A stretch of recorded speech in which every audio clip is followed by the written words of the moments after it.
Alatsinainy faraka amin'ny 30 ny volana oktobra taona 2024 angafaliana tompo-kilasy tompovavy ny arabanay sy tsy dia ny tokantranao amin'ny alalan'ny fandarana dinika amin'izao takariva izao. Iompana bebe kokoa amin'ny resaka tsy fandriam-pahalemana sy ny olana ara-tsosialy ny mponina any amin'ny faritry Menabe sy faritry Bongolavy ny fandaharantsika amin'ny ity hariva ity. Mazava ho azy roa izany vahiny fandaharana dia ny filohan'ny fikambanana Fivato William Marandimby Elson na fantatra amin'ny fiantsoana hoe Rawily. Vahintsika faharoa kosa ny filohan'ny JDM na Association des Jeunes Dynamiques Menabe Jean Raoul Anjarasora Kotomalala fantatra amin'ny fiantsoana hoe Raoul J. Afaly mandray anareo ny fandarana dinika amin'izao takariva izao. Miarabanao mialy dia miaraba indrindrandrindra koa ny mpijery ny fandaharana amin'ity farany volana oktobra ity dia miaraba koa ny teknisianina izay mampandeha izao fandaharana izao. Ia, ombako manana ny araba natao ndray aman-dreny miaraba ny nareo mialy sy ny mpiara-miasa rehetra teknisianina, miaraba manokana ihany koa ny ray aman-dreny izay namako vahiny eto ihany koa, indrindra moa nareo any atokantrano any izay manaraka izao fandarana izao. Efa kasitrana sady ny fivahiniananareo mianaka eto anatin'ny fandaharantsika amin'izao takariva izao. Mialohan'ny tena niboantsika ny fandaharana dia tsara ampahafantarina ampijery angambany hoe inona marina izany Fivato izany, oviana ny joroany dia inona ny andraikitra sy ny zava-bitany. Ny fikambanana Fivato fiarah-mientan'ny vondron'olona afaka tompona andraikitra dia fikambanana anankiray ivondrona ny olom-pirenena izay mahatsapa fa tokony hoe ny any fotony mihitsy no mijoro mandray andraikitra satria hatramin'izay zany ohatra ny eritreretin'ny olona fa ny mpitondra ny fanjakana no tompony andraikitra voalohany, fa diso zany fa maha olom-pirenena ny olom-pirenena dia ny olom-pirenena maha-citoyen azy tompony andraikitra voalohany amin'ny tsy fandehanan-javatra na ny fandehanan-javatra eto amin'ny firenena. Izay no ifampitaizana ao anatina Fivato ka mijoro zany mandray andraikitra ny olom-pirenena ny fotony manoloana ny izay zavatra rehetra mety miteraka tsy fampivoaram-piainana zany, toy ny hoe manjaka zao any amin'ny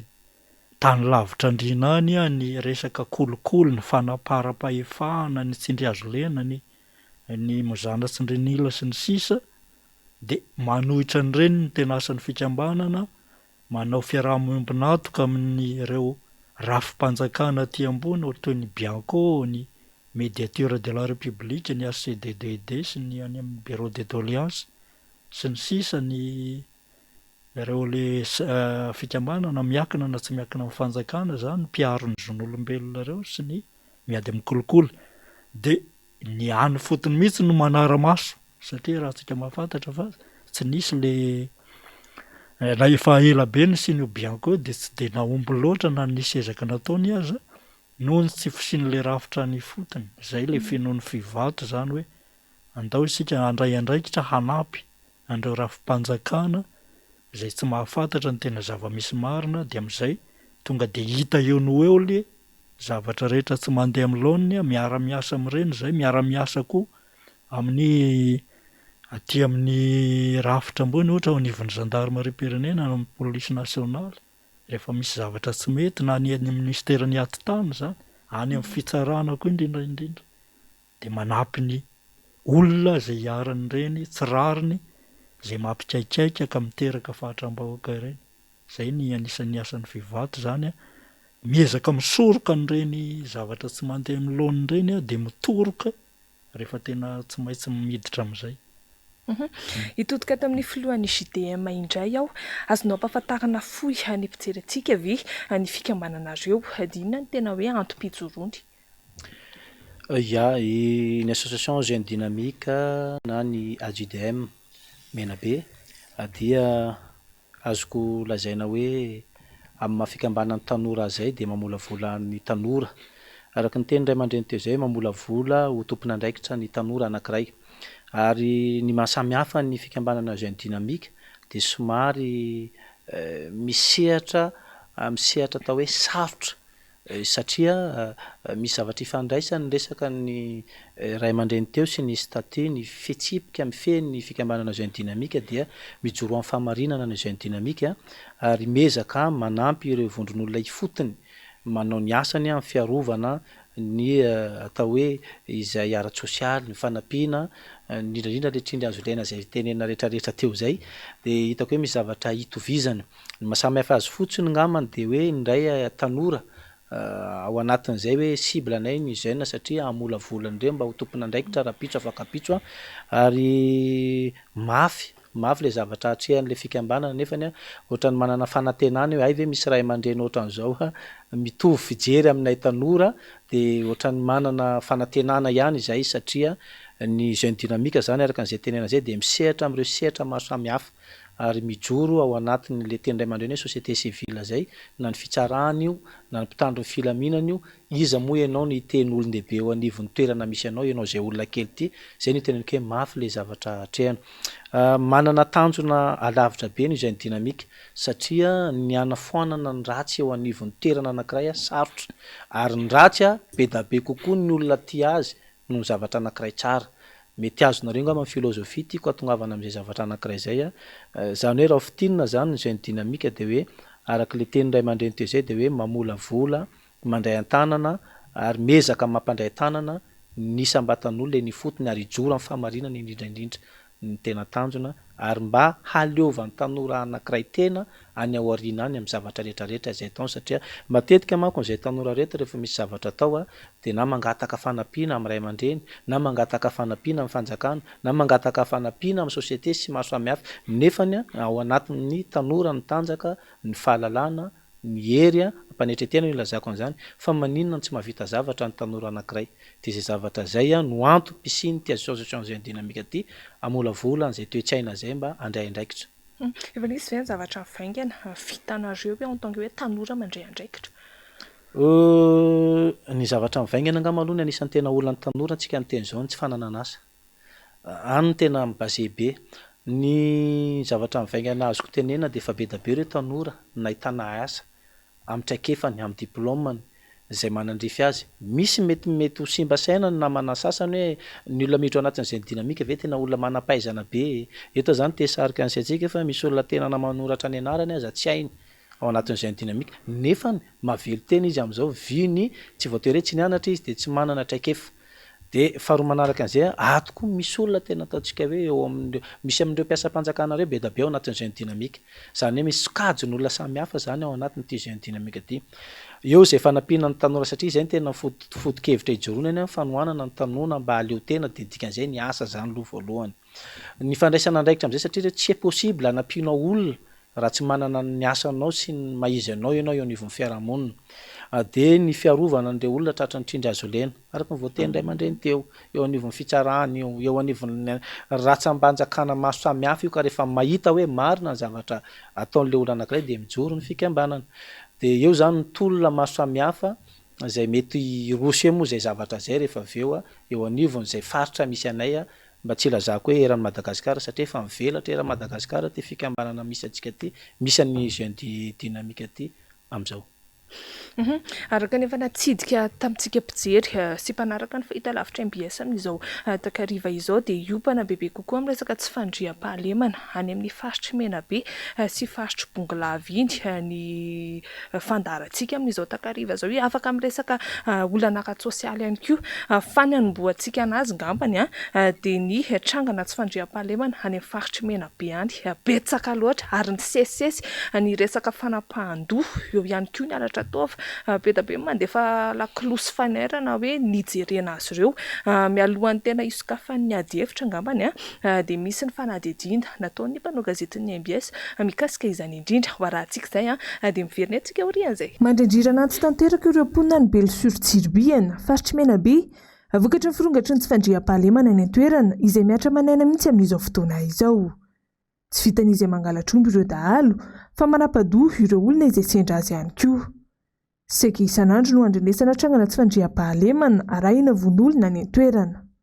vao tamin'ny herinandro lasa teo no nisy iray mpianakaviana andeha hijery ny tanom-boanjondro no novononin-dahalo tany Kirondro Ny vatana mangatsiaka ny ity farany izay efa tsy nisy loha intsony sisa no hitan'ny vokondolona sy ny fianakaviany. Misy mpitandro filaminana ihany any an-toerana saingy manay firaisana tsokombakomba ny reto farany amin'ny dahalo ny vahoaka ka tsy mahatoky ny fomba fiasan'ireo mpitandro filaminana intsony araka ny fanazavana. Faheno talohan'ny fiaingana avy any Antsirabe fa zone rouge iny Belosurtsurbiana iny, ny taxibrosy misy manakana eny an-dalana, nisy katekista tapadoa tsy hitany lohany mandrakitiny androany fanalevina vatana fotsiny. Miaina andriranantsy ny olona tsy matory alina fa raha vao misy mandondona dia mivoaka dia misy mamono. Eny am-pandehanana misy mitifitra, any Antsaha misy mitifitra, ny olona mandehanana aty alany dia any dia misy mamono fotsiny any. Dia hoy izy ny olona tsisy zavatra antenaina intsony fa tsy milamina ny tany. Tsy misy mpitondra antenaina intsony raha izao zavatra miseho izao. Dia le olona zany tsy dia matoky mpitandro ny filaminana intsony fa karazany manao izay zavatra tsy atratrarana an'ilay dahalo ilay mpitandro ny filaminana. Mampandositra ny dahalo ry zareo izy satria miala ny camp efa misy pobasy. Mandeha kely 100 metra mapoaka basy. Ambara-patongany any amin'ilay toerana misy omby very efa misy mipoaka basy indimy. Ohatran'ny manao hoe tonga za efa mandosira nareo. Mitsaliny ihany, tena mitsaliny vahoakany. Ankoatran'ny resaka tsy fandriam-pahalemana, miaina anaty fahasahiranana lalina ihany koa ireo mponina ao amin'ity faritra ity. Tsy mandeha any an-tsekoly ny ankamaroan'ireo zaza sy ankizy, fa voatery mitady vola noho ny tsy fisiana sy ny fahantrana. Ny olona mitady vola ao. Zazakely manomboka amin'ny 9 taona eo hatramin'ny 10 taona be dia be. Tsisy mianatra fa inona no fidiram-bolana an'ilay ankizy ao fitadiavam-bolana? Hitondra entan'olona. Hoe taty entoko ny entanao Ramose. Zazakely na ny entako raha tsy ho zakany akory fa mitady vola zareo be dia be mifandrombaka. Raha vao midina ny taxibrosy ianao dia mifandrombaka ny ankizy kely hitondra entana. Rehefa mikapoka tsaramaso ny olona dia ny ankizy no mikopakopaka an'iny dia arakaraka ny kapoaka ny vitany eo no azony vola mitsaly ny ankizy. Raha Jaivina dia efa nanao antsoavy tamin'ny fitondram-panjakana mikasika io olana tsy fandriam-pahalemana sy ny vondolona mahatsiravina io ny zanaky ny faritry Menabe ny herinandro lasa teo. Iny mikasika ny raharaha fara-pahandoa anisan'ny hoe tranga tany amin'ny faritry Menabe iny. Ao anatin'ity fanadihadiana faharoa ity indray kosa dia ny resaka halatra tova ray mpianakaviana iray no niaran'izany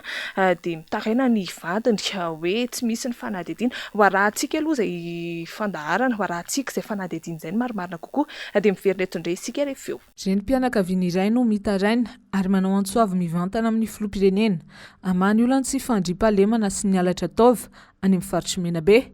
Araka ny tantaran'ity farany tsy nisy taova ary tsy nisy maso intsony ny vadiny ray tafaty 2 volana lasa izay. Telo mianadahy efa ny zanak'izy ireo ka sahirana ilay renim-pianakaviana. Tsy misy ny anteherana raha tsy ny mpitondra fanjakana ho izy, saingy manao maso be tsy mahita ny fahoriam-bahoaka ireto farany. Tamin-dranomaso tanteraka ny tantarainy ity renim-pianakaviana ity ny fijaliana iainany amin'izao. Eritreretiko dia mangataka fitaraina aminao ao Anjo Rajoely iany voafidinay. Tsisy olo tamaninay koa agnaty latsier olo tamaninay. Mijaly zahay Anjo Rajoely. Elo manako reto. Malahelo mare fo. Mijaly zahay tsisy raha tsapatsapay elo manako teny reto. Mangataka fanampiavy aminao zahay. Ia filohanay. Zay no angatanay aminao. Sahirana zahay tsisy raha tsapatsapainay. Zanaky ny Morondava zahay ato. Mipetraka ato Morondava. Tsy milamina aminay Morondava ato. Vadiko nipatsipatsian'olo famaky ny voran'olo tinainy. Narian'olo antsisiny egny natao rafatiny biby. Nanovan'olo azy ka mitaray aminao zahay mila vonjy avy aminao agny. Tena angatanay aminao filoham-pirenena Anjo Rajoely voafidinay Morondava tiky. Tsy ny any amin'ny faritra Menabe ihany no ahitana izay trangana tsy fandriam-pahalemana izay, fa efa manerana ireo faritra 30 mihitsy. Tsy mipakany amin'ny fiainam-bahoaka ny famaroany mpitandro ny filaminany izay mivangongo eny amin'ny renivohim-paritany. Fandorana tanàna na famonoana olom-pirenena mihitsy aza no asetry ny mpitandro ny filaminana rehefa misy trangana tsy fandriam-pahalemana mafapana miseho eto amin'ny firenena.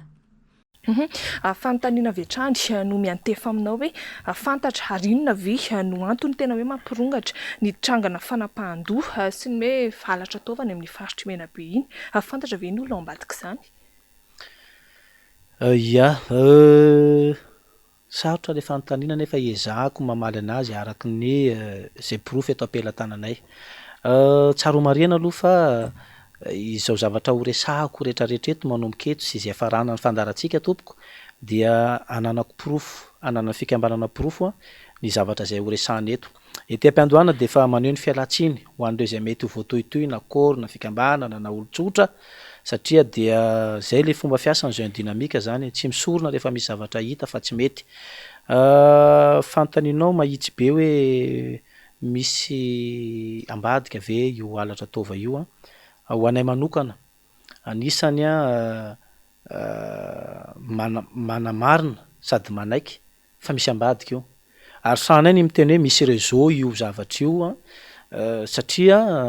afahako miteny an'izay zavatra zay ny herinandro lasa teo zahay no nidiny fotony tao anatiny tsy nahita an'iny satria mivoaka gazety tao afara ny nafatany katekista zay nilazan'ny ray aman-dre pastera teo ato aminay ny interview an'izany sy ny zavatra marina momba an'izany. Reo fianakaviana zay nanana havana tapadoha rehetrarehetra reo tompoko de nidina ifotony fikambanana nanao ny fomba gasy zay tsisy maharatsy azy ny fampahirezana sy fôdranomaso ary nazahoanay ny marina tao ambadika n'izay zavatra rehetrarehetra zay. Iteny aminao hoe inona ny porofo ahafahan'ny fikambanana miteny fa misy réseau io zavatra io. Misy vavolombelona ato, mijoro vavolombelona ary zay no entana itenena anay foana ny fitondram-panjakana fohibe hoe efa tsisy olona etefanjo zao afatra izao tsony. Ratsy ny fitondrana any amin'ny foloha faratapony araka ny ranomaso ny teneny ranabavy teo iny satria pastera teo ny teny fa efa tsy atokisana ozy izy ny mpitondra ity fotony. Pastera iny fa mbola jano ny teny teo atao hoe pastera aza nandalo tany amin'ny faritra misy anay matsapa an'izay zavatra zay maika moa fa izay mipetraka ho ifotony mahalala bebe kokoa ny tanà misy anay ka eto zany ny tenenanay fa hoe misy ambadika le izy mba ifiry moa zany tsika na manampanao gazety nefa naheno ve na refa hoe reo olona tapadoha amapolon'ireo ve fa nisy hita ny lohan'ireo olona reo izay manokana aloha mbola tsy naheno hoe efa nisy hita nge lohany anankiray tamin'reto olona maty reto fa ny akamaroan'le olona tapadoha de milevona tsisy loha daholo. Manao tatitra nefa ny tompona andraikitra ho ifotony zay teneniko eto ny tompona andraikitra ho beloha Morontsiribina sy ny zareo ao amin'ny faritra Menabe tsy mampaninona miteny an'izany hoe mbola tsy nisy lohan'olona hita. Izay fikambanana nefa manana porofo ary misy vavolombelona fa nisy lohan'olona nge hita tao anatin'ny glaciere lohan'olona efatra zay tratra tao anatin'ny tomobila mpandraraha anankiray ary rehefa nisy io action io vetivety ny fiantsoana ny zandary marinanao ny le mpandraraha anankiray voatonona anarana io zany io indray no narovana satria ny fokon'olona efa maimbo-ra ary ny zavatra tsy fantatra ny mpitandro ny filaminana tamin'ny fotoana io de nisy namana ane nahazo sary an'izany zavatra zany ary nahazo enregistrement ny débat nisy tamin'ny fotoana io. Ny plasy nisy any glacière, ny glacière nisy lohan'olo efatra, nisy glasy tao anatiny. Rehefa hita ny fokon'olona zay tsaro marena fa amapolo ny fokon'olona nahitan'io ary nisy ao anatin'ity enregistrement feo sy vidéo ato ity de misy kapiteny voatonona ao, misy CB voatonona ao. Natao aiza io tomobile nisy an'io zavatra io rehefa aveo napetraka ao amin'ny camp. Mahazo manantena zany ny fokon'olona satria rehefa ny zavatra eo tanan'ny mpitandro filaminana de efa hoe milamina io moditsika. Ny mahagaga anay nefa zany hatreto indrindra izay ao anatin'ny association jeune dynamique de manadiady sady mitady any mariny hoe aiza ary ty lohan'olona efatra ty tsy mivoaka. Zany hoe misy firaisana tsy kombakomba ve zany raha ny rasany zavatra zany no jerena eo amin'ny tompona andraikitra ambony tsy mpitandro filaminana amin'le tompona antoka amin'ny resaka fanapahan-doha. Aleo angamba ny fanontaniana zay no vahoaka no amaly an'izay sy mpijery atsika namana miaty satria raha iteny an'izay angambana efa voavaly ny fanazavako zay zavatra zay. Fa ny accusé jugement hoe ianna le preuve eto ampelatananay no miteny an'izay zavatra zay sy ny porofo rehetrarehetra hoe zao ne zava-misy ny fanontaniana mipetraka fotsiny zany de zao hoe io lohan'olona io matoa mivoaka tao anatin'ity fokon'olona reto masamy teny nisy mpanaradia teo ary voatonona fa misy zandarma maromaro teo ny ara-nahita an'io zavatra io noentina ny tomobila nakany amin'ny kar rehefa avy eo tsy hita le lohan'olona ary tsisy tatitra ary tsisy akety mikasika an'irety fokon'olona reto normalement tokony isy akety ny zavatra ohatran'izany ho anay tsy mahalalalalana fa tsy nisy io olona io nefa rehefa avy eo io olona voatonona fa nahitana an'io zavatra io sy natratrarana io zavatra io de tsy voatazona araky ny lalàna hoe tokony ho voatazona anaovana fanadihadiana sy notroatran'izay mety nisy ny fanadihadiana tany fotony zay tamin'io teo atoerana zay tamin'io fa tsy hoe tantara ny zavatra mahagaganay io olona io de mirehareha eo tapy-tanàna ary mbola izy ndray no menansy olona zay miresaka aminy zany hoe ny ao amin'ny faritra distrika ny Beloha Morontsiribina zany de matahotra ny olo ilazany marina satria ny olona natratrarana zavatra tsy mety aza izy ndray no manororo ary ny olona zay miteny eo atsika miteny zao tsy zarereny no mahafantatra an'izany fataontsika hoe vahiny pastera amin'ny mahavahiny amin'ny pastera na sahino ny Jorovavolombelona tao fa be da be ny olona te hitena fa vo miteny nagadrana natifirina zany ny zavatra misy ao misy tompona ndraikitra mpiasa-panjakana ao malalalany any vo miteny de menanseva na affectation na roasina amin'ny asa ka eto zay mazanaka ny faritra Menabe anay zanaka amin'ny Beloha Morontsiribia satria ny ilany amin'ireny koa vao Beloha Morontsiribia de matsiary manana didy ary amin'ireo olona tapadoso ireo olona maty reo tompoko misy fianakaviako misy fianakavia mpikamana ao anatin'ny fikambanana mahatonga anay mijoro ohatra zao eny fa na de tsisy fianakaviako azaho fa mety hoe namana sy olona naizany azy eran'izao tontolo zao rehefa gasy de marary ka zay zany netiko ilazana aminao hoe tsy amelanay fikambanana zay ny dinamika raha tsy mivoaka marina momba n'ity zavatra ity satria nisy tokoa ny olona zay voatontonona tao anatin'io zavatra io mety mbola metraka an'izay fanontaniana zay anao fa ny oetiko amin'ny tinana azy fotsiny de masamy teny hoe misy réseau io zavatra io ary misy ambadika io zavatra io ary tsy olona ambany no ambadika an'io zavatra io fa olona ambony zany hoe efa manana paikady ve sa hoe ina reny ilasana izany manana efa misy plan ve zany ao ketriketrehany jeune dynamique hoe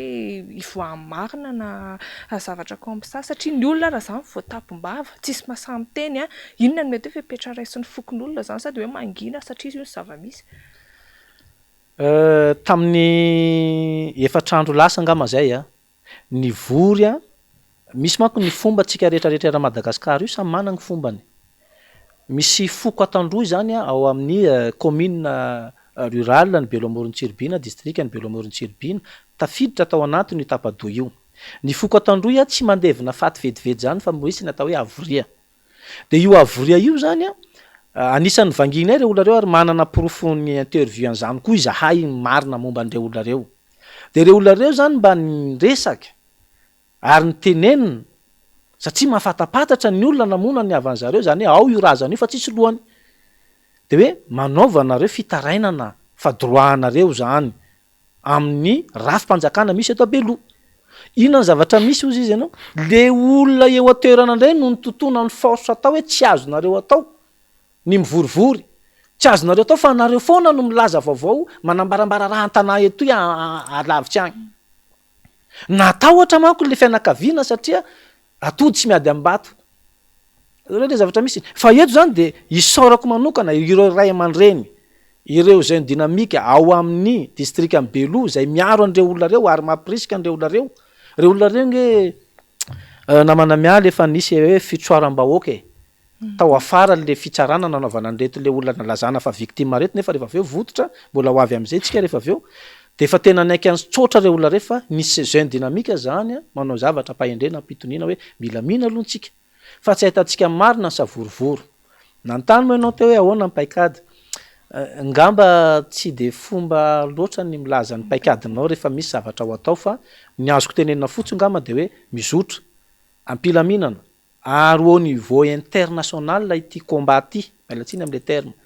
fa tsy eto Madagasikara intsony zany hoe mitodika ao amin'ny faritra Menabe mitodika ao amin'ny distrika telo zay tena ahitana ny fangiry firina io de distrika ny Beloha Morontsiribia distrika ny Morondava ary distrika ny Mahabo ireo ny tena mafana satria ny faritra Menabe dia misy distrika 5 zany hoe ny Antsasamanila zany hoe ny région Menabe mihitsy zany tsy milamina satria efa mahazo majorité ny distrika tsy milamina manoloana an'izay zavatra zay zany izay eto de masamy teny fa mizotra ampilaminana ampitiavana ampahendrena ny paikadiny zay ny dinamika ary eto zany zay de mbola manao antsoavo am'ireo mpitondra zay manandrify an'izao zavatra zao amin'ny faritra mena be tompoko aza mijery anay fa kely fa jerevo ny zavatra mety ho vita satria misy fomba fiteny ray mandreny taloha zay manao an'izao hoe singam-bolo mandavy vosotra. Hitodika eto amin'ny président Rawily indray ahako anisan'ny faritra hitana sy andrenesana hatrangana tsy fandriam-pahalemana indrindrandrindra fa halatromby any amin'iny faritra Bongolavy iny. Inona indray no tena hoe zava-misy any toerana any président? Misotranao angamba saky sendrasendra ty fihaonana eto ty miaraka amin'ny jeune dynamique. Any faritra Bongolavy moa de raha mahafantatra fa mifanolo bodirindrina amin'ny faritra Menabe Melaky ary amin'ny mahatsenanombo lehibe indrindra eto Madagasikara ny Tsironomandidy zany de saika omby avy any Melabe sy Melaky no maro anisa ao ka ray ihany reo ka raha toy na ny fero ny ato marary ny afero izy ny fitenenana ary ny olon-dratsy amin'iny faritra andrefan'iny zany de saika mifamoivoy amin'ny tsenanombo ny Tsironomandidy io. Zany hoe tokony tsy azo avakavahana zany fa raha tena hitadiny marina de tokony hifandray akaiky ireo faritra telo ireo Menabe Melaky Bongolavy satria ny halatra avy ery aty amin'ny tsenan'ny Tsironomandidy ety ny akamaroany mandeha ary ao no matetika tratra le omby avy any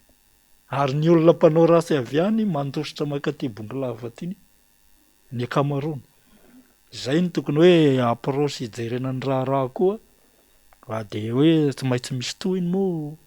ty raharaha ty amin'ny alalan'ny fiaraha-miasa amin'ny jeune dynamique sy ny fikambanana fivato sy ny fikambanana hafa koa satria tsy vita tsy fanakona ny ty raharaha ty fa efa raharaha-pirenena na iraisam-pirenena mihitsy aza araka ny voalazany zandry teo fa tena angamba raha ho tataraina ny tsy fitezan-javatra amin'ny tontolo ambanivohitra no hoe ny tsy fandriam-pahalemana ny halatro sy ny sisa ohatrany tsy de an-tany andro amin'izay intsony fa efa tena mianaka amina faritra maro ny fivato moa faritra maromaro ny asany eran'ny Madagasikara ka maha-filoha nasionaly ny tena zany de mandray tatitra izy seroa fa ny tena tokony edikevitra de hoe ahoana ny tena mahana n'ity olany ity inona ny fototry ny olany tena tsy mampisy an'io tsy fandriam-pahalemana io. Nareo ve efa nanao antsoavo tamin'ny mpitondra fanjakana hoe amin'ny maha-tompona andraikitra voalohany azy ireo?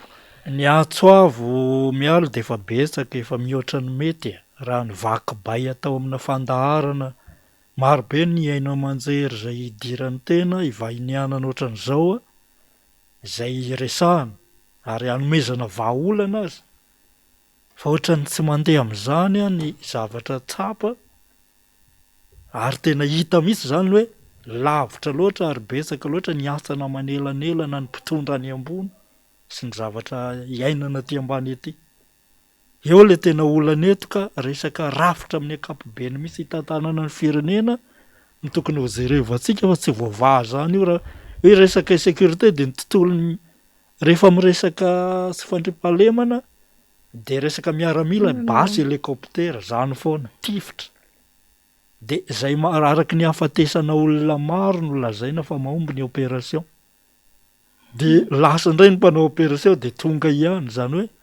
tsy misy politika maharitra edina amin'ny sy fandriam-pahalemana zany eto Madagasikara loatra amin'izao. Zay ve mety hoe anisan'ny mampirongatra azy? Zay no mampirongatra azy satria le fototra io zany salama hoe le zay moa arika amin'le fandarana vaky-bay hoe misy bay de le bay foana no asiana pomade de asiana anti-inflammatoire no hoanina ohaty fanaitainana de zavatra mifanosotositra menaka de miverina foana mipongatra etseroa le retina fa io farasisa mihitsy sy virus tena hoe zavatra maromaro zany sy enerzina zavatra maro ny tokony ho resahana rehefa miresaka ty sécurité sitsika satria matoa tsy mivaha io ny zavatra misy de hoe milamina kelikely de mipongatra ihany fa tsisy an'izany hoe milamina tanteraka zany ohatra zao any Bongolavy misy toerana sasasasa milamina fa avy eo misy ndraiky io avy eo faritra vakina karatra iny zao faritra Faratsiho ty tato anatin'ny herinandro zao nisy mpandraharaha lehibe ray mbola maty voatifitra koa tany Farasio amin'ny anelanelan'ny Vinanony sy Miandrarivo iny. Tany misy ny tenanay nahita n'izany zavatra zany. Fa lay tena le finiavana amahan'le olana sy le fomba amahana azy zany no mampiodikodina, ary zay no anampiany fikambanana fivato hoe miezaka manampy an'ireo tompon'andraiki-panjakana hatraty etapony ka hatrany anelanelany, nefa ny zavatra tsapanay ohatran'ny tsy misy motivation zany ireo tompon'andraikitra ireo inona ny tena antony, zay ny tokony ho jerevo antsika. Ka izay indrindra tsy ohatran'ny hoe matsiaro hoe miasa maina ve nareo satria nefa ny any amin'ny faratampony mihitsy koa no tsy mivaky loha, tsy mandray andraikitra. Misy mifanomezan-tanana avy amin'ny fivato kanefa ny tompon'andraiki-panjakana sy ny any ambony ohatrany tsy miraharan'ilay zava-misy. Ny miteny hoe tsy miraharaha angamba enzana loatra fa mety miraharaha izy fa tsy vitany mihitsy le raharaha. De le olana tsy voavahaka, izay ny fanampiana any ane le mahatonga ny olona maro sy ny akolafy kery maro miresaka koa ny tao iodinika, satria maro loatra ny zavatra tsy voavaha hita amin'ny firenena. Raha manaraka miainga fotsiny zao resaka insécurité zany saika mifamatotra ohatra any amin'ny olana tany zao de ny insécurité foncière. Tena olana miteraka herisetra koa io. Io aza tsy voavaha. Ohatra fotsiny zao misy vahaolana nisy nanatrika teny moa ny teny amin'ny CCI Vato le colloque national foncier iny hoe anenjika karatany firy tapitrisa anatina herintaona sa roa taona. Ohatran'ny karatra firy tapitrisa ndraiky io. De lasa inona ny vokatry ny zavatra iny, efa misy eritreretinao amahana olana nefa miteraka olana indray fa manenjika isandray le any amin'ny nivon'ny commune. De any amin'le tany sy tokony azo atao karatany intsony satria tany efa titré anakolon taloha, de efa prescription acquisitive amina olo iny ndraiky mbola ataon'ny sasany karatany satria manenjika isa amin'le chiffre hoe manenjika karatany zao par commune, vao maika mitombo ny ady tany vokatr'izay zavatra zay. Ka mila zavatra jerena fiarahana midinika lalina ty zavatra ty fa tena manahirana ohatran'ny fahatry Bongolava zao misy mpananomby amin'Arivo fa tonga de rakofa ny tanim-bahoaka efa vita karatany zany, ampidirany omby fotsiny zao. Raikitra ny ady amin'ny fitsarana, any amin'ny fitsarana tsy rano mandidy fa mandresy le olona mpananomby be ivarotany vosotra firy fotsiny, ary de manao tatsoroka an'izany olona vahoaka zany ny fivato. Fa tena vitan'ireo le mpanambola mananomby ireo no mandrefy fotsiny zao, manaika anay daholo ny fanjakana hatrany ambony ka hatraty ambany. Ty fivato ty avao manahirana anay. Ka izay zany le raha hoe inona zany zavatra zany mandeha ty amin'ny cour d'appel ny ady, mba efa miteny ray zareo satria zay manampy manaraka foana. De miteny zareo hoe raha resinareo amin'ny ady tany zay sy resinareo amin'ny ady anaty akata. De jereo ndraiky io zany miandry an'izany zavatra. Inona zany fa jeren'ny fanjakana fotsiny zany zavatra zany. Satria ireo olona ireo zao manome omby rehefa tonga ny fety faran'ny taona 26 zay manome omby ny mpitondra fanjakana omena fotsiny. De lasa mena maso. Zany zavatra zany miteraka tsy fandriampahalemana daholo. De misy tsy maty manota be dia be any ambanivohitra any ny manambaso ny manao ny lalàna. Tsy misy tany-tandalàna zany eto zany izay no mila raha misy zavatra tena maika eto anivon'ny firenena de ahoana ny isian'ny tany-tandalàna eto. Zay no tena maika satria tena mitarika zavatra be dia be io tsy fisiana tany-tandalàna io sy miditra ny vola mpanjakana tokony hanaovan'ny didiny ahafahany manana ny ressource propriétaire manatanteraka. Corruption isany ambaratongany sisiny inona tena manahirana. Ifampidinika ozy izy ianao teo hoe zay ny vahaolana manam-piniavana amin'izany ve ny fitondram-panjakana. Ka raha sika mahafantatra moa fa ohatran'ny valo boribory ny heno hoe fifidianana efa kaiky fa hidinika inona indray fa de zay mahasahy manao izy ny sasany. Ka tsy atao ohatran'izany le firenena fa tokony hojerena le fototry le olana be deaibe misy eto amin'ny firenentsika. Tena misy zavatra mila jerena, rafitra teneniko foana zany io raha resaka rafitra io. Raha mbola rafitra sy misy fotony ohatran'io, tsisy fototra ny tiako lazaina am'le tsisy fotony no apetraka atsika tsy mahafehy fandriampahalemana zany. Hoe ny fokotany ve mbola ho tazomintsika amin'io endriny am'izao io, hoe circonscription administrative foana ny fokotany. De olona 3 sy 4 no anenevina fokotany ihany. Ny commune malemy. Mila renforcena, atanjaka ny rafitra ny fotony, zay vao mahafehy ny resaka sécurité io. Ahoana ny iverenana amin'ny matenika matetika eo tany amin'ny république voalohany eny nanana pouvoir de notation amin'ny fihetsiky ny mpitandro ny filaminana, ny tompon'andraikitra ohatra ny anivon'ny district, ny chef de district, ny maire tamin'izany fotoana zany. De nitandrina ny ireo mpanao tournée any ambanivohitra ireo tamin'izany. Tsy nahasahy manao an'izao. Raha hitasika ny fanadihadina teo fa makafa reny tenin'ny pasteur FLM teo, hoe tsy matoky mpitandro filaminana intsony ny vahoaka ary marina zany zavatra zany. Inona no ahatongavana iverenana le fampitokisana any ene tsy mety miroso am'izay le adihevitra. Mananevitra am'izay hoe ny fivato hoe inona le rafitra voajoro zany. Lasa mifamaly foana, tsy miresaka zao tsy mahatoky ny fisarana intsony ny olona ny mahatonga ny tany kongo, mamaly koa ny minisitry ny fisarana. Tsy mbola tonga tany amin'ny fisarana iny, tsy valy boribory ohatran'izany le amanan'le olona eto. Fa fantatra io zay ny fototry ny hoe tsy mahatoky fisarana ny olona sady tsy mahatoky mpitandro ny filaminana. Ahoana ny atao mba hiverenana le fampitokisana. Any zany ny aurait tena miady hevitra hoe averina ny fampitokisana, inona ny isina état de droit, ahoana ny anafoanana an'ity resaka tsy fahafatesamanotana ny impunité zay tena mahazo vahana eto amin'ny firenena aty. Zany any tena maika alohan'ny zavatra maika. Raha anareo ary de ahoana ny fomba hatongavana amin'izany? So de mba hoe Hatongavana amena amin'izany hevitra de miresaka rafitra foana, jereo ty rafitra. Ahoana ny système judiciaire atsika raha mbola ohatran'io ny rafim-pitsarana eto. Tsy tafavoaka velona eto tsika dia famono eto zany. Raha ohatran'io koa ny rafitra amin'ny resaka fitandrona ny filaminana, manao ohatra foana amin'ny zay moa ny tombony tena zokonjokony,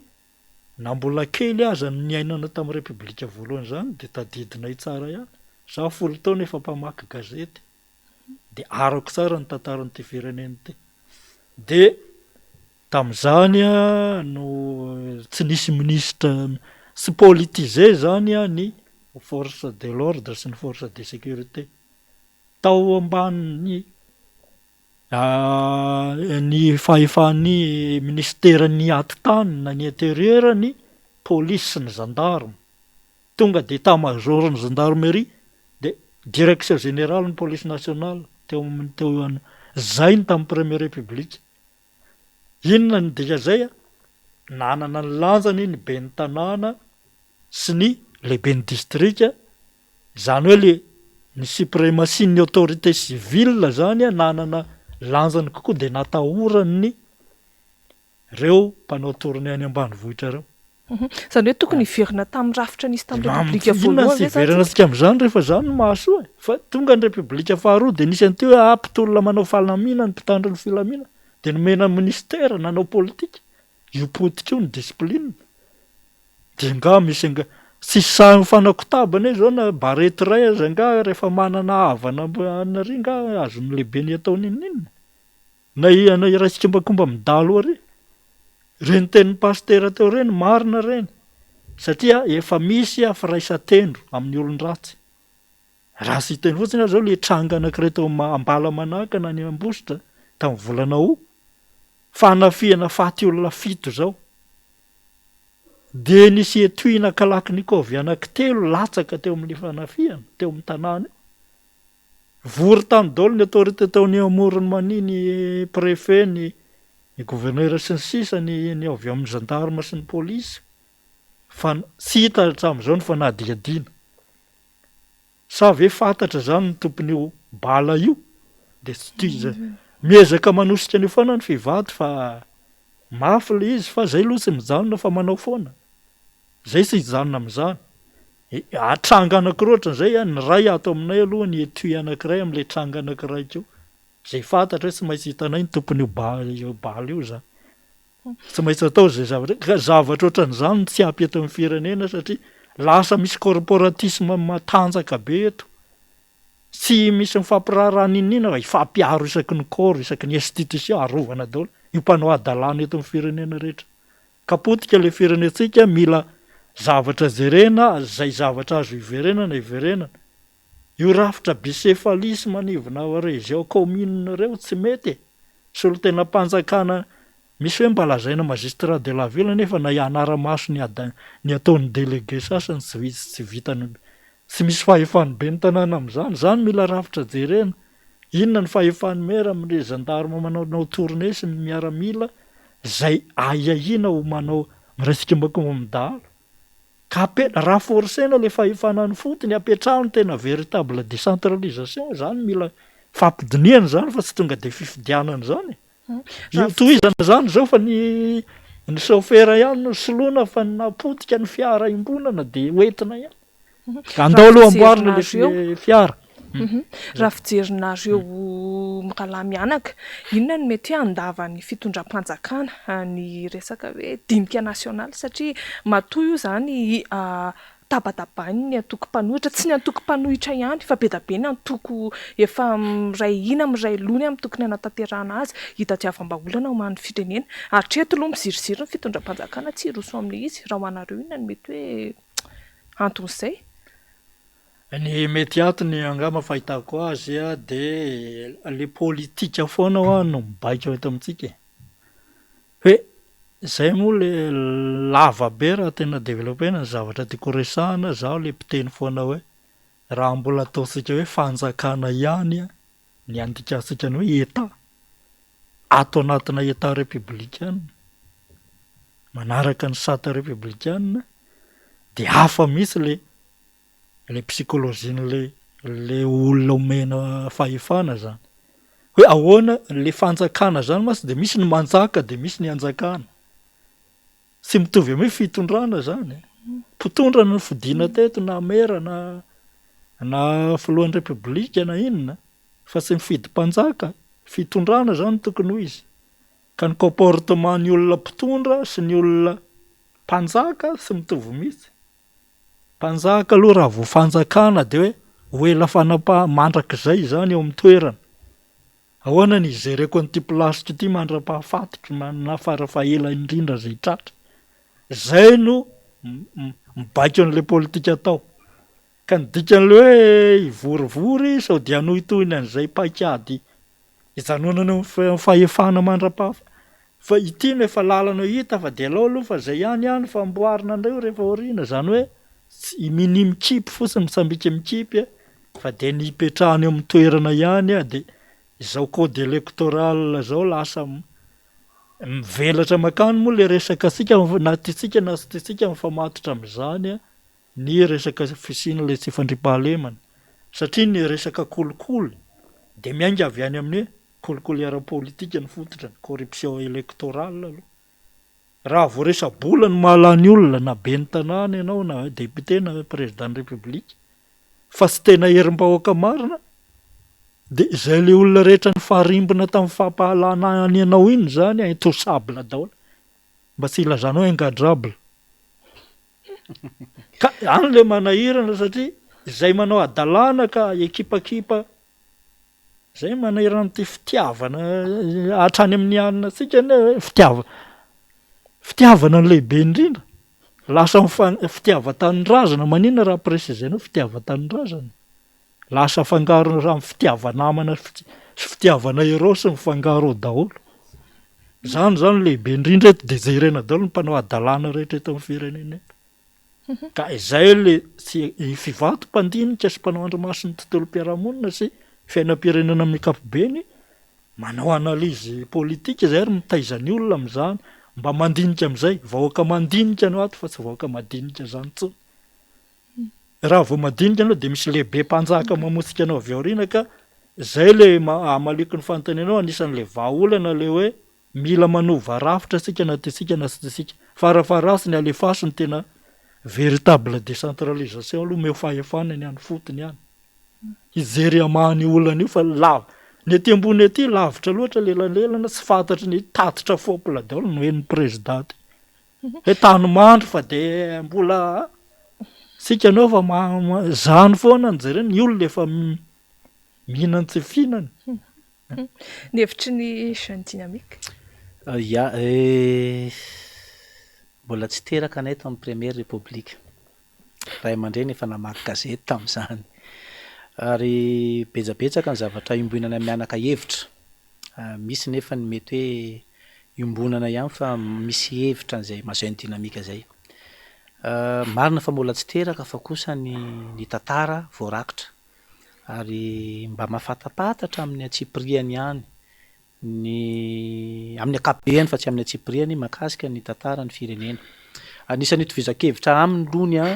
tamin'ny andron'ny première république de betsaka ny zavatra tena hoe tsy nafana nanao an'izany ny kolokolo zany na rafim-panjakana io na rafim-piarahamonina io ary anisany misy hoe zavatra azo tokony averina iombonana-kevitra amin'izay ny fanontaniana hoe ahoana ny mahatonga ny fanjakana tsy de tena mivaky loha amin'ity fikonan-doha-paritra ity ny hevitriko manokana zay misy itovizako aminy mety misy hafa ihany koa ny anaty fa ho atsika angamany tamin'ny aleo tsy hanonona taona sao de adiso anahy fa efa anisany hoe zany réconciliation nationale na fikonan-doha-paritra zany tamin'ny andro ny teteza mity niarana tadidy an'izay tsika tao anatiny hoe hanovana lalam-pandrenana angambany raha tsy diso inona ny hevitry ny vahoaka inona ny hevitry ny vondron'olona fotony inona ny hevitry ny fikambanana ny etsonana zao ratsa mangaika rehetrarehetra zao tam'izany ny anisany nandray anjara zay dynamika tam'izany fotoana zany ny raha mampanahelo agnefa ny raha nisy tam'izay fotoa zay satria nanjay anjara mavitrika zay tao Menabe zay nitanterahana tao amin'ny salle d'œuvre katolika Morondava zay raha zay taminay tany amin'ny faritsy Menabe ny raha tena nandania fotoa nandania rondo nandania atao hoe fotoana lavabe nanaovana zay tsy tafiditra ao anatiny le tena zavatra nieritreretan'ny vahoaka azy ho anamatsapa aloha ho anamatadidy miresaka an'raha zay to amiko manokana zany ho anay jeune dynamique aleonay mieritreritra azy hoe tsy misy toy zay ampisina karazana paracetamol nefa tsy appliquer rehefa avy eo satria deja tsika lany vola azadino nefa na d'ailleurs bailleur de fonds reo misy foana ny volam-bahoaka tafiditra amin'ny zavatra ohatran'ireny ary rahantsika manaiky ngama zany nefa jereny ara social mahoaka ne be da be tsy mandeha amin'ny laoniny ka ho anay zany ho anay jeune dynamique de mieritreritra raha ohatra ka misy social mahoaka nefa zavatra ty ho tanterahana ka mandeha amin'ny tokony izy tsy olana zay fa raha ho tanterahana ty zavatra ty nefa tsy andeha amin'ny tokony izy fa cinéma ikalmevana an'le olona mialatsiny am'le terme hoe mitabataba mitady le zay fikonan-doha-paritra zay nefa tsy appliquer de aleo tsy misy zay zany le fomba fijerinay zay mahatonga ny jeune dynamique somary ohatrany hoe mahitsitsy rehefa miteny satria ny antony efa nisy ange zany ary zao fitondrana zao nge nanao an'izany taloha niara manaiky an'izany tsika tsy izay taranaka farany de hiteny an'izany ary nisy zany ary nandray anjara atao anatin'izany ny rehetrarehetra teto Madagasikara fa inona le vokany nanovana lalàna azahoana plasy ve nanovana lalàna azahoana tombontsoa ve sa nanovana an'le izy nanaovana an'le fikonan-doha tena mipakany amin'ny vahoaka ve nenay zany ety nininona dinika nininona fivoriana nininona fikonan-doha raha avy tsy mipaka am'le vahoaka any fotony le saramabe bahoaka sahirana de aminay zay ny dynamika zany aleonay tsy misy fa nenay zany de reo vahoaka reo manko ny patronay reo vahoaka reo ny lolo avinay ka raha reo vahoaka reo zany mbola matsiaro hoe tsy mipaka ty am'le vahoaka le dinidinika le fikonan-doha de aleon'izay ny dynamika tsy misy mialatsiny ara somary masitsika zay zavatra zay fa kosa ny raha tena hoe hipaka tokoa am'le vahoaka tena araky ny nanaovana azy le izy de mibokevitra am'izay tokony atao le izy zay ngamba mbola mitodika aminao ihany fanontaniana ny resaka olan'aratsy sosialy olan'arak'asa ny pasteur teo nandritra ny fidinana ifotony tany de hitany ihany koa hoe tsy anasa ny ankabeazan'ny olona tsy mianatra ny ankizy ankoatran'ny hoe resaka tsy fandriam-pahalemana de tsy fahafahana mihitsy no antony hoe tsy ianaran'ny ankizy zaza 12 taona de efa mitady vola 10 taona 20 taona mivarotra tsaramaso ahoana indray ny firisan-jato ny tanora, anisany misy tanora manam-pahaizana ao amin'izany hoe faritry mena be zany. Firisan-jato ny tanora ny tena hoe manana asa, manana antom-pivelomana. Te hitomany raha ohatra meno an'izay fanontaniana izay satria anisany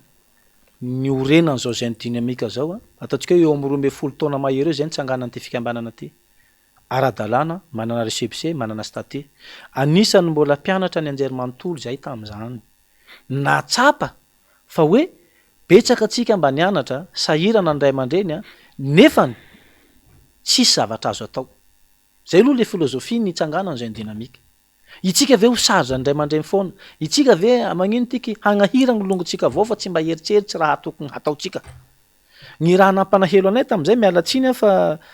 mety misy ny tian'ny fomba fiteniko mahity, mety misy ny tsy mazaka fa elako tsino an'izay tsy mazaka. Zahay ne tamin'izay nianatra taloha Tananarivo teto tena tsy mamegnatsy anakay mivolan'izao aminareo hoe la zahay lehilahy zany sady mianatra no mandeha miasa tsy mahita asa. Fa le vehivavy namanay zay mbola ambany traikefano zay nefa lafa misy raha ataondreo na mametraka dossier na mandeha mitady asa, tsy fipetraran'le dossier no ela de mahazo asa le vehivavy.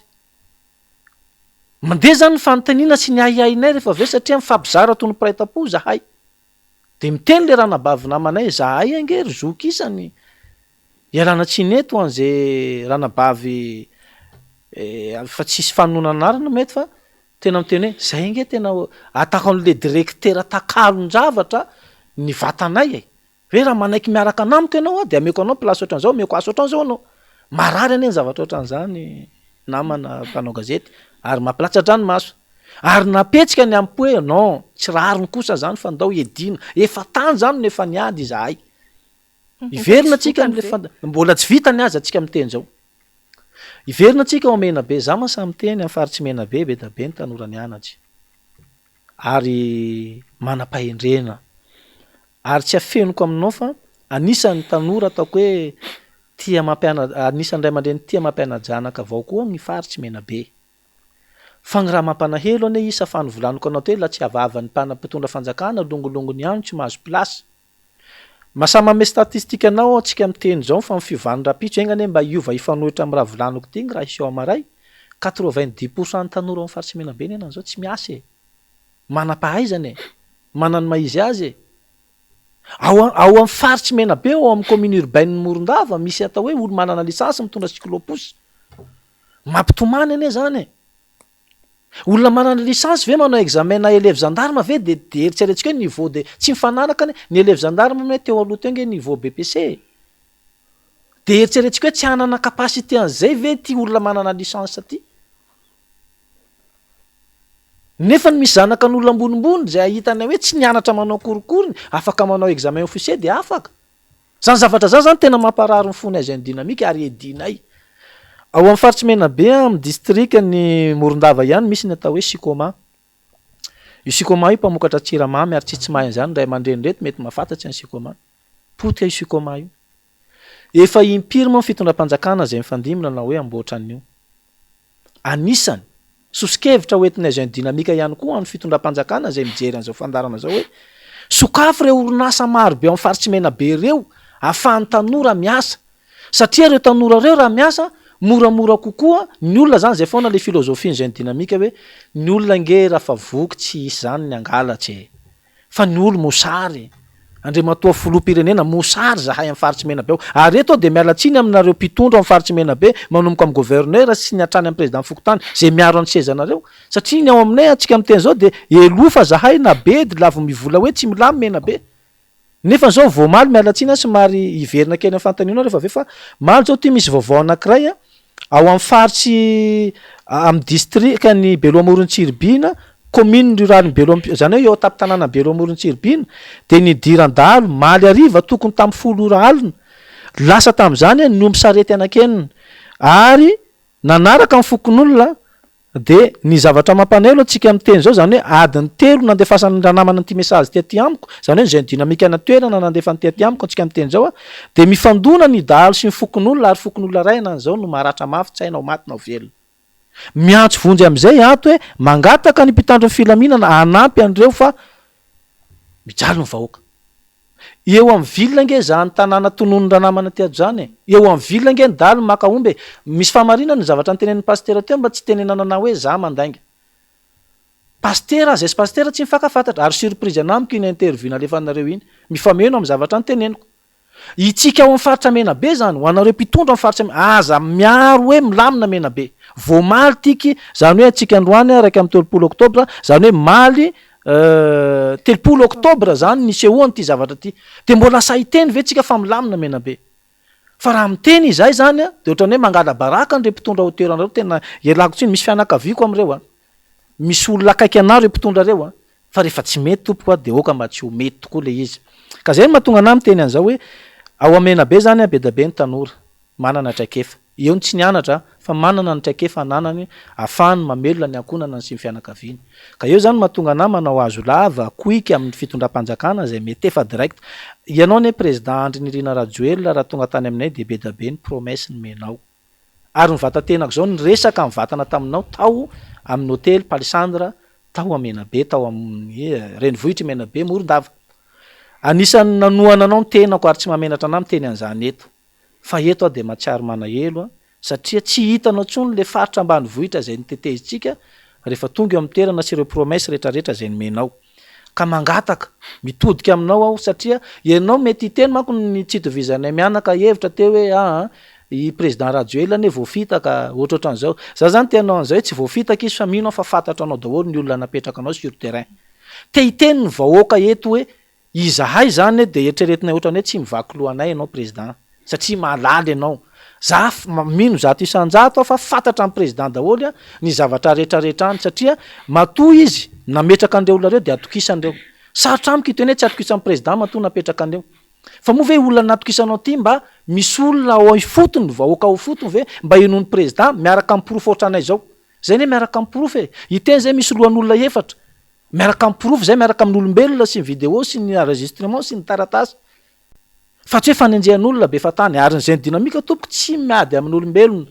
fa miady amin'ny hevitra zay tsy mety mifanaraka am'izay ka zay zany namaliko antenina hoe ataoko hoe 20 isan-jato ny tanora ao amin'ny faritsy mena be tompo tsy manana asa ary mampanahelo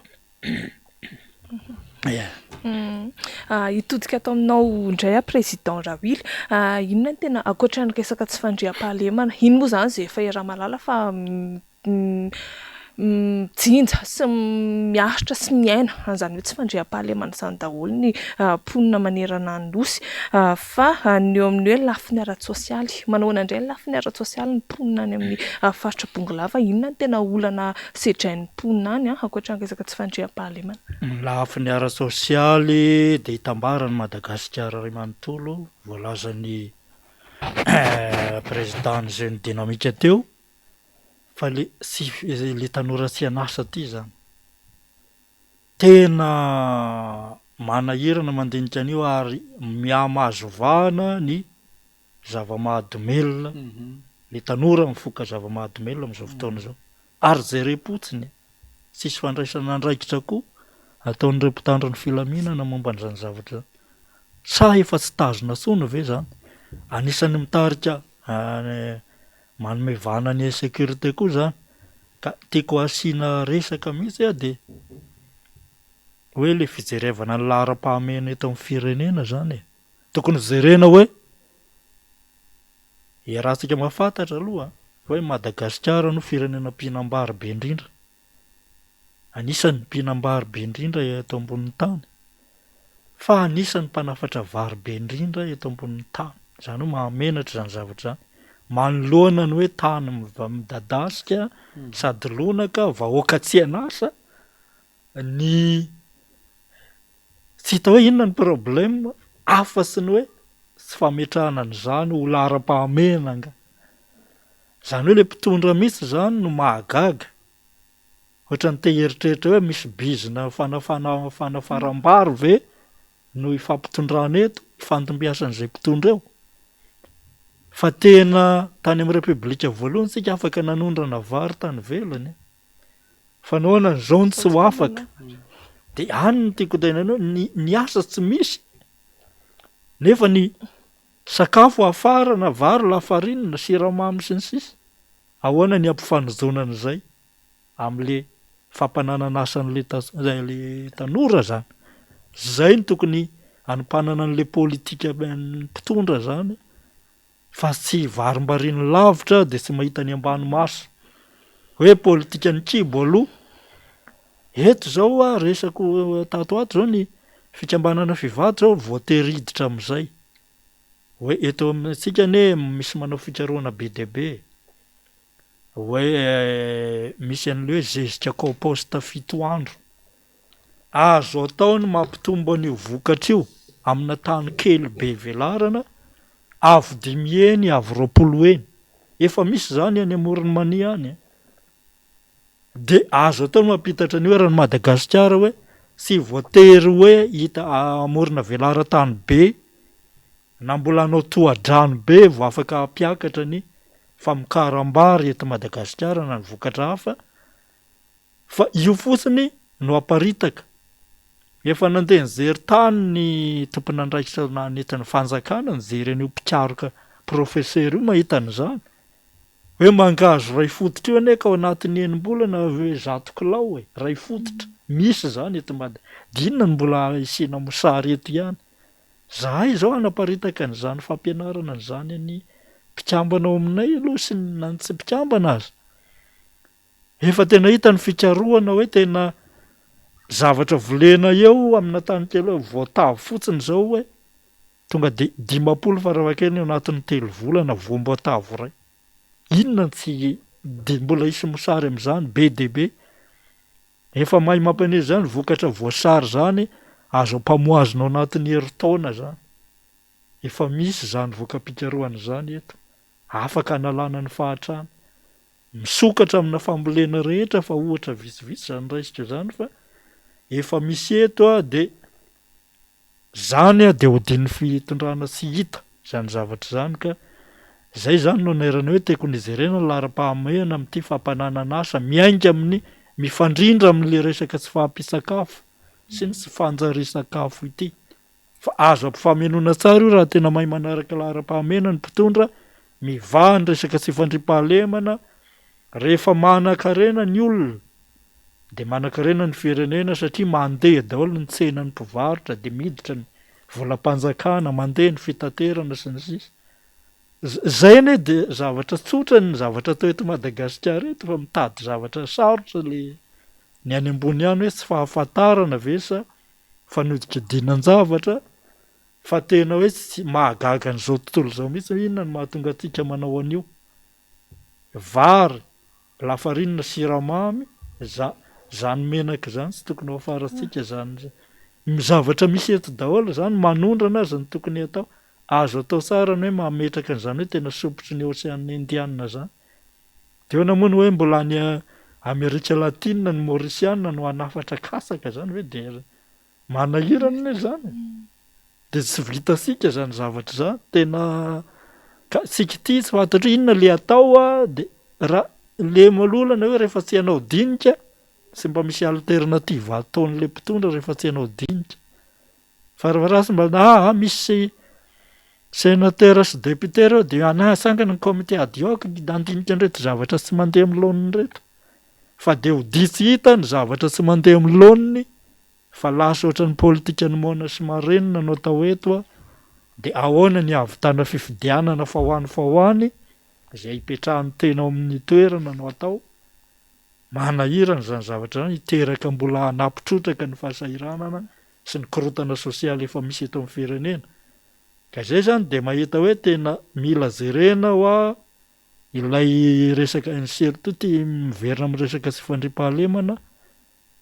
Misy zavatra vitsivitsy tokony azo atao ane na ny ireo ateny mihera-panao lalàna reo no manao ny teti-bola ao anatin'ny fanaovana budget zao. Anisan'ny tena mahatonga ny sécurité zao hoe lasa le torinao ny mpangalatra, ny vavolombelona sy ny olona victime indray miatoka ny freindreo makany amin'ny fitsarana any. Nefa tany aloha nisy an'izany fond de justice criminelle zany. Zay ny fanjakana ny miatoka an'ireny na isy vavolombelona 20 na 30. De zany anisany daholo miteraka hoe tsy mandeha araka ny tokony ho izy ilay fanenjena an'le olon-drasy ny tonga ry tsy ampy sarge, tsy ampy amin'izay le sarge de votsotry ny fitsarana. de mamerakelo ia mahita n'iny sasany ay zavatra tsy mahafaty ty mangalatra ty fa afaka foana mila jerena ny rafi-pitsarana jerena inona mandeha ahoana koa ny motivation mpitandro ny filaminana satria ohatra ny mesika kanota foana ny mpitandro ny filaminana fa misy atony keo matoa manao an'io zareo moa tsy afaka miteny fa zay mahita hoe ny andamin'ny te koa tsy mandeha milona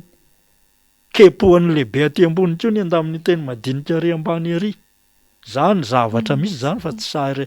ny anay fivato zay mahasahy miteny le zavatra tsy sahany olona resahany io rehefa hita fa zay ny mahaso ny firenena zay le vakibay zay ka mila jereny io ahoana ny motivation mpitandro ny filaminana rehefa manarady raha tena tsisy zara vilany eto amin'ny firenena fa voatatana araka ny tokony ho izy le fitantanana ny volam-panjakana tokony misy zavatra mandeha eto zany mila ifampiresahana daholo zany ty corporatisme tsy sarany fampiaro daholo zay tsy tokony fampiaro rehetra dio de jerem-posiny ka zany mahapotika ny firenena teo zao nisy dinika mikasika ny PEM teo mahandritra ny firy-taona verangasika iaso investisseur foana no atao an'eto Madagasikara eto fa eto sisy investisseur ho avy zany raha mbola sisy état de droit eto zay no mantenenako hoe maika alohan'ny maika ny fametrahana ny tany-tandalana aloha fa sisy olona dalana ary vola amin'ity Madagasikara ty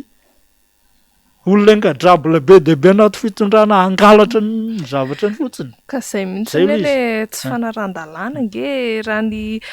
inona moa ny filaza azy amin'ny teny vahiny ty scandale ozy izy zareo nataon'izao olo mifanjakana ary mampametra-panontaniana ny maro de ohatrany tsy mandefa feo mihitsy ny filoham-pirenena manoloana ny reny olona manao scandale be deabe re mba nandefasany feo de le volamena 73 kilo tany Afrika Atsimo iny indray mandeha de avy eo tsy hitany tsy maintsy hita aiza ny toy ny reny zao nefa mbola nisy firy be deabe taty aoriana de zany no atao eto amin'ny firenena halatra mangalatra ny ambony ny halatra ty ambany mamono inona ny zavatra hovana eto mila amboarina le firenetsika tena zay zany ny anaovanay Atsoavo hoe tsy mandeha miloana ny zavatra misy eto amin'ny firenena fa mila jerena raisina ny andraikitra samy tompony ty firenena ty zany ary zay no mahatonga anay ao amin'ny fiarahamon'ny pirenena hoe mila hovaina ny fomba fijery hoe isika le vahoaka mihitsy ny tompony raharaha hoe tena tompony andraikitra tompony raha manosika ny isiny zany zavatra zany fa tena tsy mandeha amin'ny laony ny zavatra rehetra misy rafitra tokony amboarina be deabe eto fa raha atao jonjombera fotsiny avy any ambony tsy fantatry ny mpitondra any ambony mihitsy le olana ty ambany ety iny tena marina tsy apetraka ny fisinjaram-pahefana dia apetraka ohatran'izao foana hoe le firenena le retsy maraparana ny fandarantsika satria mandeha de mandeha ny fotoana mety hoe misy afatra foy tianareo ampitaina amin'ny zao fanalovanareo tao fandarana dinika izao ve ia manakay vasa voalohany indrindra hafatsy mety efa amin'ny fanjakana ifotony iza moa zany le fanjakana ifotony io aloha zany de ho anay baka ambany vohitra agny moa zany tsy mahay zay laha tsy filoham-pirenena nandatsanay vato ho anao Andriamatoa Filoha Andrinirina Rajoely zahay tanora ao anatin'ny association Jeune Dynamique de mikaiky anao manao hazo lava aminao enteo marikitsy le tanà faritsy mena be io satria agnisan'ny tianao sady agnisan'ny nakamamy anao pirofo mitoaka amin'ny tendany regny ranomaso ampela latsaky teo regny lehilahy matanjaky andeha hikarama nalan'olo gny taovany mivola moa reo olo marikitsy anao fa milamy mena be vonomaly nisy tafiky dahalo amin'ny faritsy ny distrika ny Beloha Morontsirby Rosy Ngomby nefa tapy-tanàna ane zao raha andalovany dahalo zao zaho eto mandefa afatsy avao koa satria ao amin'ny faritsy mena be tokoa aloha de misy ny mpitandro ny filaminana zay hitana hoe manao ngezaka manao ngasany zay atao hoe ny sonjiray loasamo tsy lozan'izay raty avao koa fa eto zany dia anisan'ny misy mpitandro filaminana ataoko hoe distrika sy faritra maro mpitandro filaminana maty ao anatin'ny roa volana anakaty zao faritsy mena be moa ve tsy mba mataitsy anao zany Andriamatoa Filoha ary zahay manana vaovao avao koa satria ireo mpitandro filaminana maty reo aiainay namanay vahoaky mandiniky hoy rangahy ty teo satria ny fikambananay vahoaky madiniky gnazo mandiniky aleo nga mafa iarako eto apahy be maso eto mba ho raisiko zay tenizay satria marina hoe vahoaka mandiniky satria le maramila mezaky manao marina le maramila hitana hoe mezaky manao ny tena tokoa dia hitana hoe maty mampametram-panotaninanay zay fa mbola mezaky mitady profy zahay ka mandefa afatsy avao koa zany zaho aminareo ray aman-dreny aby amin'ny faritsy mena be ao nareo le ka malay anay ary ka magnenjika anay satria zao raha ataonay zao ane la tena mety gny raha ataonareo la tena mitsontsy ny tanay tokoa nareo tsy tokony zahay ro elofanareo fa ampianareo fa kanoa nareo malay gny raha volagninay mahity manao zao mety marikariky avao nareo ary zahay lafa mivola ka eritseretinareo an'zao hoe panohitsy mpanao an'zao hoe ananganana an'zao raha iaby samy hafa zao fa angao zahay ivolagny raha marina anananay profo ampelatagna ny afatsiko anisan'ny farany fa mavesabesatsy dia mitodika amin'ny tanora iabiaby eraky ny faritsy Madagasikara itsika tanora no avy ny firenena fa ela narezako andraha zay fa io koa nefa tsy ho avy amitsika la tsika ro matory ambony fandrio avao manofinofy eo avao araky ny teny rangahy ray aman-dreny tato hoe ny akamaroantsika nena zao mamegna tsy fefa miditsy amty drogue atao pikira ty koa ny alagny raky ny foany igny potiky tsika fa ndao tsika irahina asehotsika le dinamisme ananatsika ery sy tanjaky ananatsika mba hifanoanatsika ho an'ty firenena ty eto de miaraba manokana neny Majunga Toliara Fianaratsoa Tsirabe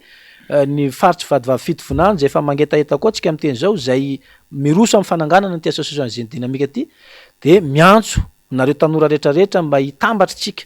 ao anatin'izay fandraisana andraikitra fijoroana amin'ny fahamarinana iaro ny firenetsika ty zay fa reo gnazy volavolagny ndray mandregny reo nge fa mahazo ny sezany reo na marina manao akory takonandreo avao lafa rozy ty seza ty manko midikodiky sady mafinaritsy mipetsaky agnabony toeto sady misy vola militsy de eo zany le problème mahavy anay hoe manao antsoava amin'ny tanora rehetrarehetra mba ho tonga saina sahianao ho tompona andraikitra amin'ny tenanao sy ny ankonanao sy ny manodidina anao zay ngamba ny afatra avy aty anamiko dia mametraka amin'ny fisaorana ngamba satria fa mamarana makasitraka anareo ato amin'ny MBS nandray anay miantso anay zay dinamika ary mavelo bevata hoy fivolagnanay baka mena be zay zany hoe tena tsara tsodrano nareo mba iroborobo ny zavatra rehetra atao makasitraka avao koa ny ray aman-dreny atsika mianaka mitovitovy anarana ndraiky Raoul moa ndraiky William de egnane mba hifanampy nareo ray aman-dreny nataonay tanora fa kalana hevitra ao anatiny zao adidy masina zao mino fa tsy hanosy botanana anay zay dinamika ianareo raha misy ny tolona iarahantsika manana satria dia mafy ny tolona zay atrehanareo fa nareo mba efa ray aman-dreny fa ny anay tanora zay tena tao anatin'izay mbola ataon'olona tsinitsinina raha miteny nareo aza ray aman-dreny mbola mahatsapa hoe misy tsy miaino maika moa fa izahay de manatena angamba fa isy vokany zao fiaonanay mianaka ejo ary isorana nareo lehibe ihany koa makasitraka ny teknisiany nao ambadika ao zay nanao ny asany nanapitany sarany amitsika rehetrarehetra any makasitraka atsika iaby atokantragnona avao koa lay nagnaraka anay teto hatramin'ny farany eo mpamaranana raha nandefa afatra amin'ny filoham-pirenena ny zandry am'izay ny dinamika teo de ny andray andefa hafatra amin'ny reto mpanao lalàna reto ny zavatra adinitsika maza matetika de ohatrany hoe le rafitra le sata republikana ne ka fahefana telo no miara-mitondra fahefanam-panatanteraka zay tarin'ny filohan'ny republika de ny fahefanam-panao lalàna ary ny fahefanam-pitsara ka reto roa reto indrindra fa ato amin'ny fahefanam-panao lalàna ato koa tsy manao ny andraikiny zaho zany mahitsy tena mahitsy le fitenika fa misy tena avy ao ny aton'ny zavatra rehetra ny ao anieny tena manapaka ny teti-bola eto amin'ny firenena zarany mpanatanteraka aza nareo tsy manao ny andraikitrareo ko hoe ny ary ihany ny totofana de tsy jerenareo le zavatra tokony hoe ahoana ny fitsinjarana ny fampiasana ny volam-panjakana de zay zany no afatrafatra taminareo ateny miera rototareo indrindra ny amin'ny sénateur hoe mba piahiny vondrombakaparitra tsinjaram-pahefana fa tsy hita loatra zay fiahin'ny sénateur an'ireo zany tena lasa ohatra ny teo mpanatanteraka zany lay mpanao lalàna atsika de ny député moa de lasa mifandrombaka anao lalana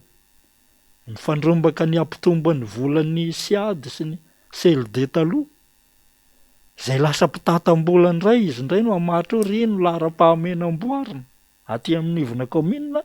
Ka izay zao de nisany hoe tena misy zavatra jerena eto a, ny fanaraha-maso ny fahefanam-panatanteraka mba ataovinareo soa, ny fanaraha-maso ny mpanatanteraka ny fotony indrindraindrindra, iny de tena sy ataon'ny député mihitsy, sanatria izany hoe presque mbakombo.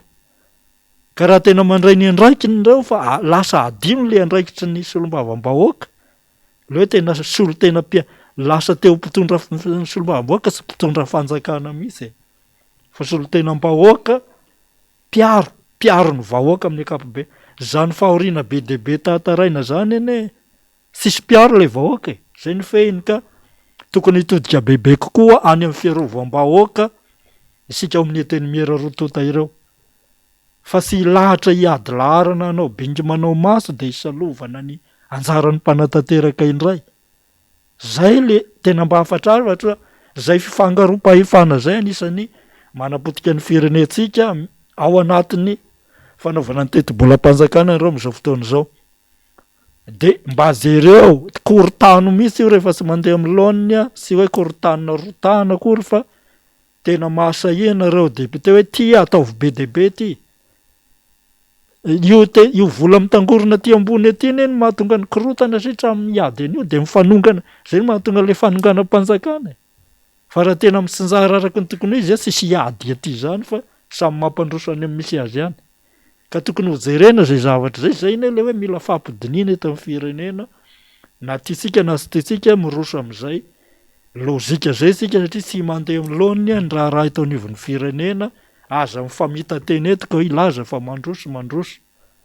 Fa potika isika mialevona andalam-pahalevonana, masahi miaika an'izany fa tsy tena efa imezana zao tontolo zao le Madagasikara. Tena tonga ny fotoana zany tokony jerentsika amin'izay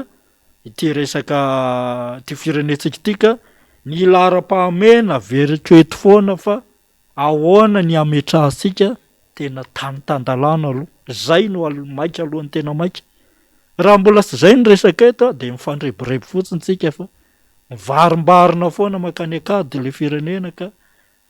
potika levona le firenena, manao asoavo an'ireo tsara sitrapo rehetra ndao ijery anarina an'ity firenentsika ity amin'ny alalan'ny fandraisana anjara zay manandrify anao ny fivato zany de hitatra amin'izay le efa natsidika teo amin'le hoe amin'ny resaka fahavitatenara-tsakafo hanao modely amin'io zahay hoe azo atao tsara neny mamokatra zavatra ao anatina fotoana fohy ary mampanakarena, mampananasa, sady afaka iarovana ny tontolo iaina. Ny oaly io azo soloina vetivety io raha manaraka n'izany teknika zany zay ho aparitakay hiara-miasa amin'ireo teknisianina zay nanao fikaroana amin'izany fivato, anisany ady amin'ny fampahatrana zay ao anatin'ny sata amin'ny fikambanana zany, fa tsy hanenjika ny mpanapatra fahefana sy ny mpanao kolokolo ihany no aseto, fa jerena koa ilay fahatrana zay mahavoasarika mora foana ny olona any amin'ny kolokolo, de mamahazy zay olana zay koa ny fivato. Ka izay ngamba no hamaranana ny dinika androany besaka ny zavatra mbola azo lazaina, fa de makasitraka ny nareo zay nampiatrano misaotra koa ny zay ny dinamika zay hita fa mihesikesika tokoa ary makahery anareo vonona zay fampizarany traikefa, mila mifanometana ny tanora sy ny lehibe. Zay vao mandeha ty firenena ty, fa raha mifanavakavaka ohatran'io anina matsy tsy mety. Efa anina rifa ry lasa misy tsy mety zay zavatra zay, ka izay le fahavononana hiara-iasa zay de efa isorana anareo sahady fa tena manantena zay fa manana tanora,